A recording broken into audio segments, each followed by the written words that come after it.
வணக்கம். அசுரனின் அழகு பொம்மை கதையில் உங்களுடன் இணைவது நான் குமுதா மகேஷ். வினோதனின் கண்கள் கணினி திரையில் தெரிந்த அஞ்சலியின் மீதுதான் படிந்திருந்தது.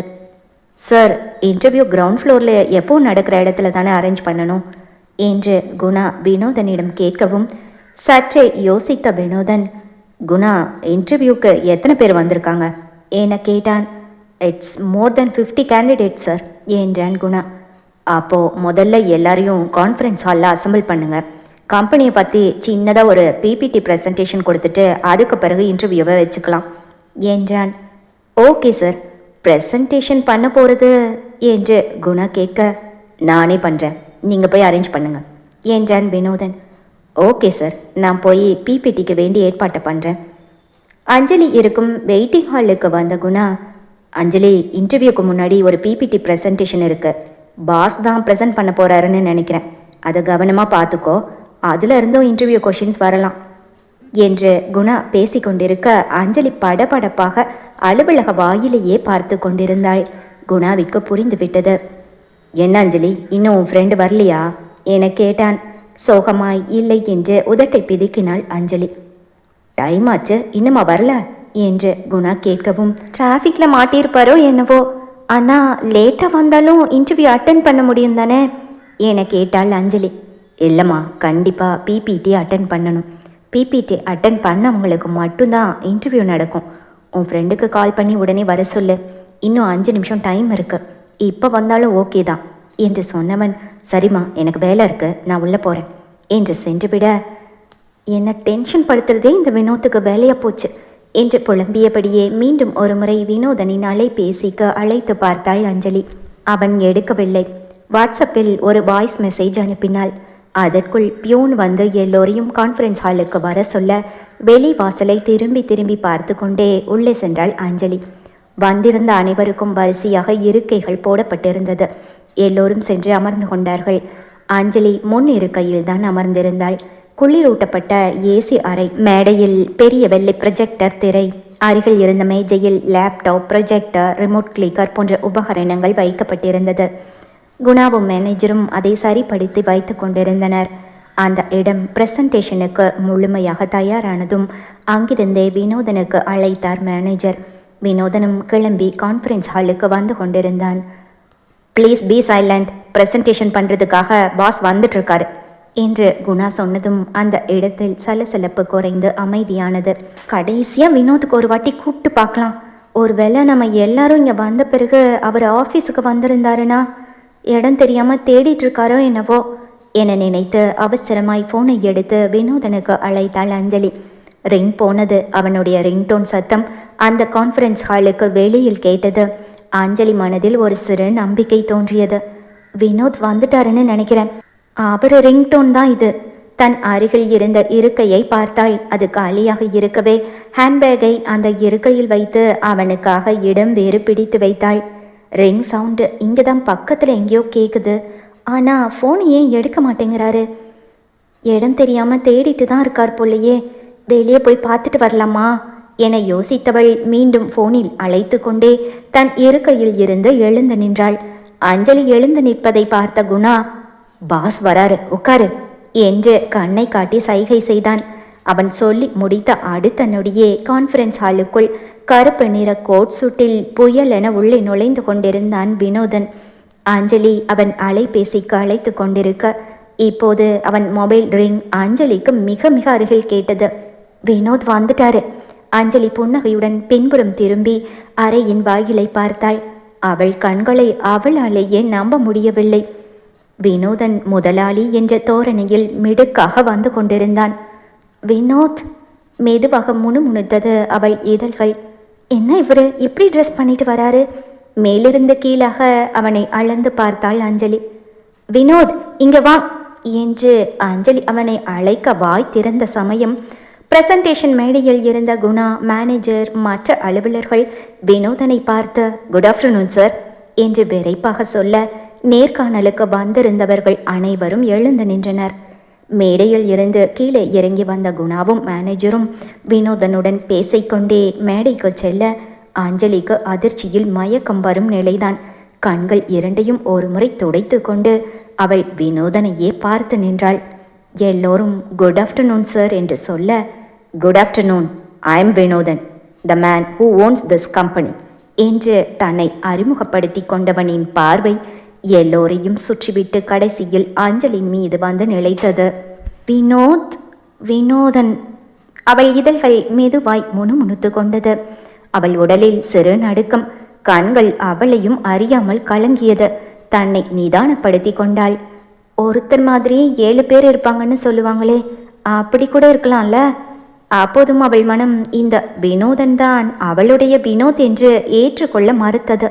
இப்ப தெரிஞ்சிடும் என்று அவசரமாய் தன் கையில் இருந்த அலைபேசியில் வினோதின் எண்ணிற்கு மீண்டும் அழைத்து பார்த்தாள் அஞ்சலி. இப்போது அமைதியாக இருந்த அந்த கான்ஃபரன்ஸ் ஹாலில் வினோதனின் அலைபேசியின் ரிங்டோன் மட்டும் சத்தமாய் கேட்க அதிர்ச்சியில் 2 ரிங்கில் அழைப்பை கட் செய்து விட்டாள். இந்த வினோதனும் அந்த வினோத்தும் ஒருவன்தான் என்ற உண்மை புரிந்துவிட்டது. வீடு, கார், பைக், பணம் செலவு செய்யும் விதம் என்று யோசித்து பார்த்தவளுக்கு உண்மை ஊர்ஜிதமானது. கான்ஃபரன்ஸ் ஹாலில் அஞ்சலியிடமிருந்து அலைபேசி ரிங் வந்து கட்டானதும் வினோதனும் நிமிர்ந்து அஞ்சலியை தான் பார்த்து கொண்டிருந்தான். என்ன நடக்கிறது என்று அஞ்சலிக்கு ஒன்றுமே புரியவில்லை. மனதில் அலை என எழுந்த உணர்வுகள் ஒன்றோடொன்று மோதிக்கொள்ள இதயத்தில் உண்டான படபடப்பை அடக்கி தன்னை நிதானப்படுத்தி கொள்ள பெரும் பாடுபட்டாள் சின்ன பெண். சார், ஆரம்பிக்கலாம் என்று மேனேஜர் சொல்ல பிரசன்டேஷனுக்கு தயாரானான் வினோதன். Welcome everybody. கணீர் குரலில் பேச ஆரம்பித்தான். அவனுடைய இந்த அவதாரம் அஞ்சலிக்கு மிகவும் புதிது. அவளுக்கு தெரிந்த வினோத் அவளுடன் கெஞ்சி கொஞ்சி சிரித்து விளையாடி, அவள் திட்டும்போது அமைதியாகி, அவள் செல்லமாய் அடிக்கும்போது அடி வாங்கி அமைதியாக இருப்பவன். ஆனால் இங்கு முற்றிலும் புது மனிதனாக மாறி நிற்கிறான். அவள் பார்வையோ இன்னும் அவனை விட்டு அகலவே இல்லை. ப்ரொஜெக்டர் திரையில் ஸ்லைடுகள் ஒன்றின் பின் ஒன்றாக மாறிக்கொண்டிருக்க கம்பெனி பற்றிய விவரங்கள், கம்பெனி தொடக்கம், கம்பெனியின் தயாரிப்புகள், வளர்ச்சி, எதிர்கால திட்டங்கள், முதலாளி தொழிலாளி உறவு என்று கம்பீரமான குரலில் வினோதன் பேசத் தொடங்கி இருந்தான். நேர்காணலுக்கு வந்திருந்தவர்கள் எல்லோரும் ப்ரொஜெக்டர் திரையை கவனமாக பார்த்து கொண்டிருந்தனர். ஒரு சிலர் குறிப்புகளை எழுதி வைத்து கொண்டிருந்தனர். அஞ்சலிக்கு வினோதன் பேசுவது எதுவுமே காதில் விழவில்லை. அவள் கையில் இருந்த பேனா வினோதனை முதலாளியாக பார்த்த அந்த நொடியே கீழே உருண்டு அவள் காலடியில் விழுந்து கிடந்தது. பிரசன்டேஷன் முடித்து எல்லோரும் கை தட்டிய போதுதான் சுயத்திற்கே வந்தாள் அஞ்சலி. தன் அருகில் இருந்தவர்களை சுற்றி சுற்றி பார்த்துவிட்டு அவள் மீண்டும் வினோதனை பார்க்க அவனோ இதழ்களில் வசீகர புன்னகையுடன் அவளை தான் பார்த்தபடி நின்றிருந்தான். பிரசன்டேஷன் முடிந்தவுடன் எல்லோரும் இன்டர்வியூ நடக்கும் இடத்திற்கு போகுமாறு சொல்லப்பட வந்திருந்தவர்கள் கான்ஃபரன்ஸ் ஹாலில் இருந்து வெளியில் செல்ல தொடங்கினர். அஞ்சலி மட்டும் அந்த இடத்தை விட்டு நகரவே இல்லை. வினோதனையே பார்த்து கொண்டு நின்றிருந்தாள். எவ்வளவு பெரிய உண்மையை எவ்வளவு இலகுவாக மறைத்து விட்டான். நினைக்க நினைக்க மனதில் தோன்றிய ஆத்திரம் கண்களிலிருந்து கண்ணீராய் கசிந்தது. வினோதனையும் அவன் அருகில் நின்ற மேனேஜருடன் விவாதித்து கொண்டிருந்த குணாவையும் ஒரு கணம் பார்த்தவள் கண்ணீரை புறங்கையால் துடைத்து கொண்டே வெறு வெறுவென வெளியேறி செல்ல அதை கவனித்த குணா, அஞ்சலி, அஞ்சலி, எங்க போற? சார், ஒரு நிமிஷம், என் தங்கச்சிக்கிட்ட பேசிட்டு வந்துடுறேன் என்று வினோதனிடம் சொல்லிவிட்டு குணாவும் அவள் பின்னாலேயே ஓடி வந்தான். அவளோ எதை பற்றியும் யோசிக்கவில்லை. நேராக அலுவலக வாயிலை நோக்கி நடந்து கொண்டிருந்தாள். அஞ்சலி, எங்க போற? இன்டர்வியூக்கு இந்த பக்கமா போகணும். நீ ஆபீஸை விட்டு வெளியே போயிட்டு இருக்க.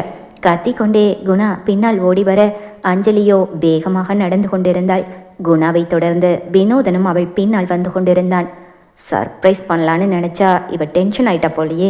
குணாவின் அருகில் வந்தவன், குணா, நீங்களும் மேனேஜரும் இன்டர்வியூவை பார்த்துக்கோங்க, நான் வந்துடுறேன். குணாவை கடந்து முன்னே சென்ற வினோதன் ஒரு முறை குணாவை திரும்பி பார்த்துவிட்டு, அஞ்சலி, அஞ்சலி, ஒரு நிமிஷம், நான் சொல்றத கேளு என்று குரல் கொடுக்கவும் நடந்து கொண்டிருந்த குணா அதே இடத்தில் அப்படியே நின்று விட்டான். பாஸுக்கு எப்படி அஞ்சலியை தெரிஞ்சது? ரொம்பவே தெரிஞ்ச மாதிரி பேர் சொல்லி கூப்பிடுறாரு. இவ வேற திடீர்னு அழுதுட்டே போறா. பிபிடி அட்டன் பண்ணிட்டு இன்டர்வியூ அட்டன் பண்ணாம போறா. பாஸ் எதுக்கு அஞ்சலியை கூப்பிட்டுட்டு அவ பின்னாடி போறாரு? இதுவரை நடந்த கூத்தில் மொத்தமாக குழம்பி போய் நின்றது என்னவோ குணாதான். நில் அஞ்சலி. வினோதன் அவள் கையை பிடிக்க அவன் கையை தட்டி விட்டு விட்டு அவள் வேகமாய் நடக்க ஆரம்பித்தாள். அஞ்சலி, சாரிம்மா, ஒரு நிமிஷம், நான் சொல்றத கேளு அஞ்சலி என்று வினோதன் நடந்து கொண்டே பேச, யார் சார் நீங்க? எதுக்கு என் பின்னாடி வரீங்க? போய் உங்க வேலையை பாருங்க. எத்தனை பேர் உங்க கம்பெனியில வேலை கிடைக்குமான்னு எதிர்பார்ப்போட வந்திருக்காங்க. அவங்கள போய் பாருங்க என்றாள் கோபமான குரலில். என்ன சார்னு சொல்ற? நான் தாண்டி உன் வினோத் என்று மீண்டும் அவள் கையை பிடிக்க, நீங்க என்னோட வினோத் இல்லை, நீங்க வினோதன், ஜெம் பியூட்டி கம்பெனியோடைய பாஸ் என்றாள் நிறுத்தி நிதானமாக. கையை அவனிடமிருந்து விடுவித்து கொண்டே அவள் சொல்லி முடிக்கவும் அவள் கண்களிலிருந்து கண்ணீர் வடிந்தது. அஞ்சலி, உன்னை சர்ப்ரைஸ் பண்ணதான் இதெல்லாம் என்று அவன் முடிப்பதற்குள், மண்ணாங்கட்டி சர்ப்ரைஸ். அவள் அவனை கடந்து நடக்க இருவரையும் கவனித்து கொண்டிருந்த குணாவின் முகத்தில் அதிர்ச்சி. பாஸ் அஞ்சலி கையை பிடிச்சு பேசுறாரு, அவ என்னவோ கையை தட்டி விட்டுட்டு கோபமா போறா. குணாவின் குழப்பம் இன்னும் அதிகமானது. அஞ்சலியை எப்படி சமாதானப்படுத்துவது என்று தெரியாமல் இடுப்பில் கை வைத்து பெருமூச்சுடன் இதழ் குவித்து ஊதிக்கொண்ட வினோதனோ காரை எடுத்து வந்து அஞ்சலியின் அருகில் நிறுத்தினான். அஞ்சலி, இது ஆஃபீஸ், இங்கே வேண்டாம், வா நம்ம வெளியில் போய் பேசலாம் என்றான். நீங்கள் யாருன்னே தெரியாதுன்னு சொல்கிறேன், நமக்குள்ள பேச என்ன வேண்டியிருக்கு? அவள் வர மறுக்கவும், நீ சொன்ன கேட்க மாட்டல்ல? அவள் கையை பிடித்து இழுத்து முன் இருக்கையில் அமர வைத்து கொண்டு வேகமாய் காரை கிளப்பி சென்று விட்டான் வினோதன். இப்போது குணாவிற்குள் லேசாக புரிய ஆரம்பித்தது. அப்போ பாஸுக்கு அஞ்சலியை முன்னாடியே தெரியுமா என்று யோசித்தவன், அன்று வினோதன், குணா உங்கள் தங்கச்சிக்கு இப்போ ஸ்டடி ஹாலிடேஸ் தானே என்று கேட்டது ஞாபகம் வரவே, இவங்க 2 பேருக்கும் எப்படி பழக்கம்? காரில் ஒன்றாக செல்லும் தங்கையையும் முதலாளியையும் பார்த்து கொண்டே நின்றிருந்தான் குணா. குணா, டைம் ஆச்சு, சார் இன்டர்வியூ கண்டக்ட் பண்ண சொன்னாரே என்று மேனேஜர் வந்து அழைக்கவும், யா கம்மிங். அஞ்சலியை ஏற்றிக்கொண்டு செல்லும் வினோதனின் காரை பார்த்தபடி அலுவலகத்திற்குள் நுழைந்தான் குணா. என்ன செய்வது என்று குணாவிற்கு ஒன்றுமே புரியவில்லை. அஞ்சலியிடம் போனில் அழைத்து பேசலாம் என்றால் 50 பேரை இன்டர்வியூ எடுத்தாக வேண்டும்.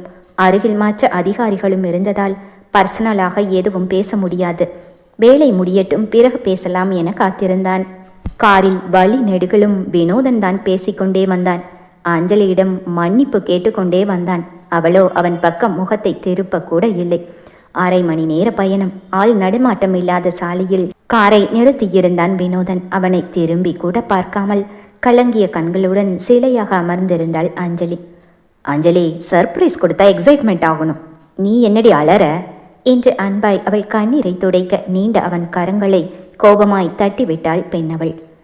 உன்னை எப்படி சமாதானப்படுத்துறதுனே எனக்கு தெரியல என்றவன் அவள் எதிர்பார்க்காத நொடி அவளை இழுத்து தன் நெஞ்சோடு சேர்த்து அணைத்து கொண்டான். அவள் திமறினாள், தொல்லினாள். அவனோ விடவில்லை. அவள் முகத்தை நிமிர்த்தினான். அவள் கண்களை பார்த்தான். நான் செஞ்சது தப்பு தான், மன்னிச்சிடுமா, உன்னை உயிருக்கு உயிராக லவ் பண்ணுறேன்டி என்று சொல்லிவிட்டு அவள் இதழோடு இதழ் பதித்தான். துள்ளி கொண்டிருந்தவளின் இமைகள் படபடப்பாய் அவனை பார்க்க அவளுக்கு முதன்முறை அழுத்தமான இதழ் முத்தம் கொடுத்து விலகியவன் அஞ்சலியை இறுக அணைத்திருந்தான். அவள் அவன் முகம் பார்க்க அணிந்திருந்த அலுவலக கோட்டை கழட்டியவன், இப்ப பார், நான் உன்னோட வினோத் தான். உன்னோட வினோத், இந்த வினோதன் 2 பேருமே ஒன்று தான். நான் ஏன் இதை மறைச்சேன் தெரியுமா?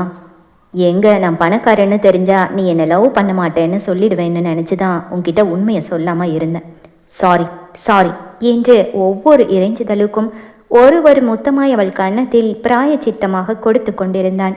அவனை விலக்கிவிட்டு நிதானமாக ஆழ்ந்து மூச்சை எடுத்தாள் அஞ்சலி. அப்பாடா, என்ன ஒரு நடிப்பு! என்ன சொன்னீங்க? நீங்கள் குடியிருக்கிற வீடு, காரு, பைக்கு இதெல்லாம் உங்கள் ஃப்ரெண்டோடது. உங்கள் ஃப்ரெண்டு வெளிநாட்டில் இருக்காரு, நீங்கள் வேலை தேடிட்டுருக்கீங்க. மிடில் கிளாஸ், ரொம்ப கஷ்டப்படுற ஃபேமிலி, அப்படி தானே? கேட்டுவிட்டு, யூ ஃப்ராடு, அத்தனையும் பொய். ஒரு பொய்யா 2 பொய்யா? ஒரு பொய்யை மறைக்க இன்னொரு பொய். எத்தனை பொய் சொல்லியிருக்கீங்க? அவன் நெஞ்சில் சராமாரியாக அடித்தாள். அடிக்கட்டும் என்று அவள் அடிகளை அமைதியாக ஏற்றுக்கொண்டான் வினோதன். அவன் நடித்த நாடகத்திற்கு இது கூட கிடைக்கவில்லை என்றால் தானே ஆச்சரியம். அடித்து அடித்து ஓய்ந்து போன பெண்ணவளோ நிமிர்ந்து அவன் முகம் பார்க்க, இப்போ என் மேல இருந்த கோபம் போயிடுச்சா என கேட்டான். அது எப்படி போகும்? அட்லீஸ்ட் நான் இன்டர்வியூக்கு வரும்போது என்கிட்ட உண்மையை சொல்லியிருக்கலாம்ல. நான் ஒருத்தி பைத்தியக்காரி மாதிரி இன்டர்வியூக்கு நீங்கள் வரலன்னு நினச்சி ஃபோன் மேலே ஃபோன் பண்ணிட்டு உட்காந்துருக்கேன். எப்படியெல்லாம் ஏமாத்திட்டீங்க. அவன் முன்னந்தலை சிகையை பிடித்து ஆட்டினாள். அவன் கன்னத்தில் அடித்தாள். ஏய், வலிக்குதுடி என்றான். நல்லா வலிக்கட்டும். இன்னுமே அவள் ஏமாற்றமும் கோபமும் மீதம் இருந்தது. வேண்டாம் அஞ்சலி, இதுக்கெல்லாம் சேர்த்து வச்சு அப்புறம் கல்யாணத்துக்கு பிறகு வட்டி முதலமா கொடுத்துடுவேன் என்று வினோதன் சொல்லவும், கொடுப்பீங்க அதானா? சார் என்ன சொன்னீங்க? உங்கள் வீட்டில் இருக்கிறவங்கள கல்யாணத்துக்கு சம்மதிக்க வேண்டியது என்னோட பொறுப்பு, அவ்வளோ தைரியமாக சொன்னீங்கல்ல? கேட்டுவிட்டு அவள் விழிகளை உருட்ட சத்தமாக சிரித்து கொண்டான் வினோதன். அஞ்சலி, இப்போ நான் உன்னை கல்யாணம் பண்ணிக்கிறேன்னு சொன்னா உன் அண்ணன் வேண்டான்னு சொல்லுவானா என்ன என்று சட்டை காலரை தூக்கிவிட, என்ன மட்டும் இல்லை வினோத், எங்கள் அண்ணாவையும் ஏமாத்திருக்கீங்க என்று சொல்ல, அஞ்சலி ஒன்று தெரியுமா, இப்போ உங்கள் அண்ணனுக்கு பிபி பயங்கரமாக ஏறி இருக்கும். நீ ஏன் என்னை பார்த்து கோச்சிக்கிட்டு போன? நான் ஏன் இன்டர்வியூ கண்டக்ட் பண்ணாமல் உன் பின்னாடியே வந்தேன்? 2 பேரும் காரில் எங்கே போனோன்னு யோசிச்சு மிஸ்டர் குணாவுக்கு பைத்தியம் பிடிக்க போகுது என்று சிரித்து கொண்டே சொல்லவும், ஆமாம், ஐயோ அண்ணா என்று பதறியவள் வேகமாக ஃபோனை எடுத்து குணாவிற்கு அழைக்க போக, சீக்கிரம் கால் பண்ண அஞ்சலி, அப்போதான் நீ யாரு நான் யாரு, உன் ஃப்ரெண்டு வினோத் ஏன் இன்னைக்கு இன்டர்வியூக்கு வரல, நம்ம 2 பேரும் எங்கே மீட் பண்ணோம், எப்படி லவ் பண்ணோன்னு எல்லாத்தையும் ஒன்று விடாமல் குணா கிட்ட சொல்லு, அப்போ தான் நம்ம கல்யாணம் சீக்கிரம் நடக்கும். கமான் கால் பண்ண பேபி என்று ஒற்றை கண்ணை சிமிட்டி கொண்டு வினோதன் சொல்லவும், எடுத்த ஃபோனை அப்படியே வைத்து விட்டாள் அஞ்சலி. நல்லா மாட்டிக்கிட்ட. மீண்டும் வினோதனின் மேல்தான் கோபத்தை காட்டினாள். அடித்து கொண்டிருந்த அவள் கரங்களை பிடித்து முத்தமிட்ட வினோதன், நீ யார்கிட்டையும் எதுவும் சொல்ல வேண்டாம், நான் ஆஃபீஸ் போனதும் குணா கிட்ட பேசிக்கிறேன் என்றான். ஆனாலும் கொஞ்சம் பயமாக தான் இருக்கு வினோத். இல்லை வினோதன் சார் என்று அழுத்தமாக சொல்லவும் இதழ் வெறிக்காமல் சிரித்தவன், உனக்கு நான் எப்போவுமே வினோத் தான். ஆஃபீஸ் போன உடனே முதல் வேலையாக குணா கிட்ட பேசிட்டு நாளைக்கு உன்னை பொண்ணு கேட்டு உன் வீட்டுக்கு நானும் அம்மாவும் வரோம். அம்மா எப்போன்னு காத்துட்ருக்காங்க என்று சொல்லவும், அப்போது என்னோட வேலை என்று அஞ்சலி பருவம் உயர்த்த, உனக்கு வேலை தானே வேணும், தினமும் என் கூட ஆஃபீஸ் வா, உனக்கு என்ன வேலை பிடிக்குதோ எல்லா வேலையும் செய் என்றான் வினோதன் சிரித்து கொண்டே. சரி வினோத், டைம் ஆச்சு போகலாம், அண்ணா டென்ஷனாக இருப்பார் என்று கவலைப்பட, ஓகே போகலாம், இப்போ உன் கோபம் தீந்துச்சா என்றான். தீந்துச்சு, இனிமே சர்ப்ரைஸ்னு இந்த மாதிரி எதுவும் செஞ்சு வைக்காதீங்க என்றாள். ஐயையோ, திரும்பவும் இன்னொரு வாட்டியெல்லாம் உன்கிட்ட அடி வாங்க முடியாதுமா என்றவன் வா என்று அவன் 2 கைகளையும் நீட்ட அவன் நெஞ்சில் கண்களை மூடி சாய்ந்து கொண்டாள் அஞ்சலி. அவள் தலையில் முகம் பதித்து வினோதனும் கண்களை மூடிக்கொண்டான். இருவரின் இதயமும் காதலாய் துடித்து கொண்டது. அஞ்சலியை அவள் வீட்டில் விட்டுவிட்டு அலுவலகம் திரும்பினான் வினோதன். வினோதன் வரட்டும், அவன் வந்த பிறகு அஞ்சலிக்கு அழைக்கலாம் என காத்திருந்தான் குணா. வினோதனை பார்த்ததும் அஞ்சலிக்கு அழைப்பதற்காக குணா தன் மொபைல் ஃபோனை எடுக்க, அதற்குள் வினோதனிடமிருந்து குணாவிற்கு அழைப்பு வந்தது. குணா ரூமுக்கு வாங்க, உங்ககிட்ட ஒரு முக்கியமான விஷயம் பேசணும் என்று சொல்ல, குணாவும் இதற்காகத்தானே காத்திருந்தான். என்ன நடக்கிறது, அஞ்சலிக்கும் வினோதனுக்கும் என்ன உறவு என்று ஏற்கனவே 1000 கேள்விகள் அவன் மூளையை குடைந்து கொண்டிருக்க, எஸ் சார் வரேன், வினோதனின் அறைக்கு ஓட்டமும் நடையுமாக வந்து சேர்ந்தான் குணா.